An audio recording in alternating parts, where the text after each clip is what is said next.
Bom dia na paz de nosso Senhor e Salvador Jesus Cristo. Eu quero fazer uma leitura aqui para o nosso devocional de hoje, em Mateus capítulo 5, versículo 17. Estamos aqui analisando alguns pontos do Sermão da Montanha, quando Jesus formava os seus discípulos para viver e executar as obras do Reino de Deus. Ele fala assim: E não cuideis que vim destruir a lei ou os profetas. Não vim abrogar, mas cumprir. Porque em verdade vos digo que até que o céu e a terra passem, nem um jota ou tio se omitirá da lei, sem que tudo seja cumprido. Qualquer, pois, que violar um desses mais pequenos mandamentos, é assim ensinar os homens, será chamado menor no reino dos céus. Aquele, porém, que os cumprir e ensinar será chamado grande no reino dos céus. Porque eu vos digo que se a vossa justiça não exceder a dos escribas e fariseus, de modo nenhum entrareis no reino de Deus.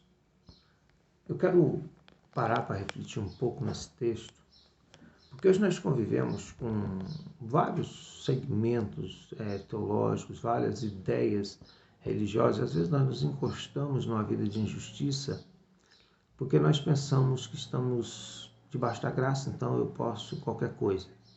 Existem muitas pessoas que não entendem bem o efeito da graça na vida da igreja e na formação do reino de Deus.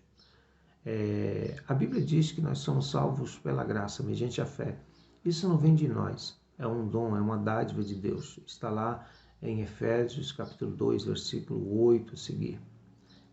Nós somos feitos para fazer boas obras. Nós somos criados para isso. Não são as boas obras que nos salvam. Mas se elas não existem, nós estamos fora do nosso papel. Porque a Bíblia diz que nós somos criados para fazer o bem. Nós não fomos criados para fazer o mal. E a palavra de Deus nos assegura que o reino de Deus ela é conquistado pelo esforço. Jesus falou isso no livro de Mateus, certamente nós chegaremos lá. Diz assim que com esforço nós herdamos e nós nos ingressamos no reino de Deus. Então existe uma salvação entre a vida cristã, em ser parte do reino de Deus, e existe diferença no prêmio máximo. Por quê? Porque se a salvação não fosse pela graça, ninguém seria salvo. Porque por mais que nós tentemos fazer as coisas como convém, nós nunca chegaremos ao nível, ao merecimento de sermos salvos. Somente a ação da cruz, o perdão de Jesus, a sua bondade e misericórdia é que nos pode levar realmente a cumprir o propósito de Deus na nossa existência. Jesus fala assim aos discípulos, ele explicando, formando a sua cabeça: olha, não cuideis que eu vim destruir a lei. Por quê? Porque seria natural, e é natural nos dias atuais, as pessoas pensarem que a lei ela não tem valor nenhum. Alguns já chegam a pegar o Velho Testamento, alguns segmentos religiosos, e anular totalmente, até proibir a leitura do Velho Testamento, dizendo que nós estamos no Novo, então o Velho não nos interessa. Quando Jesus disse que ele não veio para abrogar ou destruir a lei, mas ele veio para cumprir, ele falava de todas as figuras que a lei apresenta. Olha bem, nós podemos dividir a lei pelo menos em dois aspectos bem básicos para a gente ter um entendimento fácil. Existe três partes na lei, na verdade. Existe a lei moral, aquela lei que estabelece a nossa conduta moral. Essa lei, basicamente, ela estabelece os 10 mandamentos, o que nós chamamos de decálogo, os 10 mandamentos, basicamente a lei moral. Aquelas coisas nunca deixaram de existir.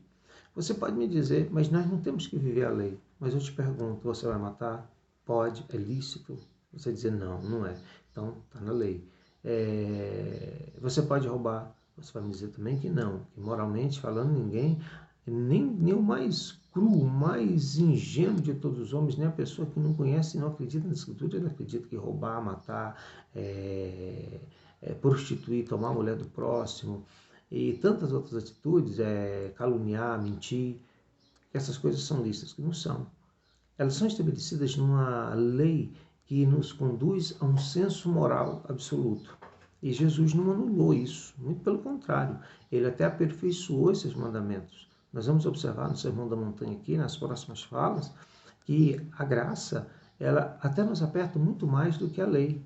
Porque enquanto a lei dizia que nós não podíamos matar, a graça diz que nós não podemos nem odiar alguém. Quer dizer, para quem acha que debaixo da graça nós estamos totalmente libertos de responsabilidades, há um engano nisso, porque o próprio discurso de Jesus não apresenta essa ideia. Olha bem, ele veio cumprir a lei. Por que ele veio cumprir a lei? Não, deixa eu terminar o raciocínio. Existe uma lei cerimonial, que é a lei do sacrifício, das ofertas, do altar, do santuário, do tabernáculo do deserto. Aquilo é uma lei sacrificial, era uma lei religiosa. Essa lei nós não cumprimos à risca como no Velho Testamento era cumprido. Existe ainda a lei civil, porque a Constituição que regia o Estado de Israel era o Pentateuco. Você pode notar que Deus ensinou ali sobre partilha de bens, ensinou sobre tudo o que precisava para que aquele povo existisse como nação. Porque Deus estava preparando para levar aquele povo e dar a eles uma terra que ele havia prometido. Eles iam ser uma nação, um país. Olha de onde eles vieram. Eles se formaram como nação sendo escravos. Chegaram cerca de 78 pessoas no Egito e saiu de lá mais de 1 milhão de pessoas rumo à terra de Canaã. Deus precisava organizar aquele povo como país. Então ele precisava também estabelecer uma lei civil. E se você observar no Pentateuco, você vai achar uma lei que coordena a nossa conduta moral, você vai achar uma lei religiosa que coordena sacrifícios, ofertas e a adoração a Deus, e você vai achar uma lei civil que trata de casos civilmente ou que estabelece uma constituição e um governo de um país. Jesus falou assim, eu vim cumprir a lei, eu não vim destruir a lei. Nem a lei cerimonial Jesus destruiu. Por quê? Porque se você observar o tabernáculo é uma sombra das coisas futuras. A própria Bíblia diz isso. Jesus cumpriu todas as figuras e sombras e profecias estabelecidas pelo tabernáculo. Olhe bem que quando Deus manda fazer o tabernáculo no deserto, ele faz uma cerca de cortinas. Quando entra-se no tabernáculo, a porta é totalmente aberta a qualquer pessoa. Não existe porta no tabernáculo. Tudo isso é o simbolismo da vida cristã e do que nós vivemos hoje como cristãos. O primeiro lugar a passar é pelo altar do sacrifício. E eu te pergunto, alguém entra na vida cristã, no reino de Deus, sem passar pela cruz de Jesus? Aquele altar representava o sacrifício de Jesus que seria feito fora da cidade. Ainda tem isso. O altar, ele não está lá dentro do lugar santo e ele não está lá dentro do lugar santíssimo. Então você percebe que quando Jesus disse, eu vim cumprir a lei, não é que ele veio e obedeceu os rituais mosaicos, não, ele veio para estabelecer e para cumprir aquilo que as figuras falavam dele. A Bíblia diz que antes de entrar no lugar santo existia uma pia de bronze onde as pessoas tinham de se lavar para poder entrar no santuário. Isso fala da santificação. Nós passamos pela cruz. O homem velho tem que morrer. Nós precisamos ser limpados do velho homem para que nós possamos entrar no lugar santo. Entramos no lugar santo porque nós nos tornamos cristãos comuns. Não dá para explicar nos detalhes tudo isso. E depois entra no lugar maior, que é o lugar santíssimo. Nós estamos hoje no lugar santo. Nós estamos hoje cumprindo aquilo que Jesus estabeleceu. Somos cristãos, somos servos de Deus. Mas o que nós aguardamos é entrar num lugar onde a presença de Deus é totalmente real. É o Santo dos Santos. Nós entramos no Santo dos Santos de acordo com essa figura quando nós chegarmos no céu, quando nós chegarmos na vida eterna. Olha bem, Jesus falou que ele cumpriria toda a lei. E ele cumpre a lei. Se você acha que quem obedece mandamentos é legalista, eu quero te falar uma coisa. Você está vivendo dentro do cumprimento daquela lei. Porque toda a lei cerimonial, ela apontava para Cristo. E se você crê em Jesus, você está debaixo da sombra daquilo que Moisés estabeleceu no deserto. Eu acho interessante, se não me engano, o capítulo 9 de Hebreus diz assim, que o tabernáculo que Moisés construiu, ele era a figura, ele era a reprodução do céu. Observe lá. Sabe por quê? Moisés teve uma visão celestial. E lá no céu, ele viu o céu funcionando, o reino espiritual de Deus funcionando como o tabernáculo prefigurava aqui. Primeiro foi o celestial, depois o terreno. E nós hoje vivemos o que realmente Moisés viu. Nós estamos vivendo a sombra de todas aquelas leis que Moisés estabeleceu, hoje vivendo o cristianismo de verdade e autêntico. Por falar em justiça, é muito bom falar. Jesus falou assim, olha, se a vossa justiça não exceder a dos escribas e fariseus, vocês não entram no reino de Deus. Por quê? É claro que Jesus debateu muito com aquele povo, dizendo que eles eram hipócritas. E por que eles eram hipócritas mesmo? Porque eles estabeleceram uma forma de viver, eles viviam uma lei que não era a lei de Deus, que não era o Pentateuco. Um dia alguns reclamaram a Jesus porque os discípulos de Jesus comiam sem lavar as mãos. E ele chama eles de hipócritas e diz para ele que o que contamina o homem é o que sai do homem, não o que entra. Aí ele fala assim, olha, vocês, por causa da tradição de vocês, vocês não obedecem à lei. Vocês não honram pai e mãe. Vocês não fazem as coisas que realmente a lei ordena que seja feito, por causa da vossa tradição.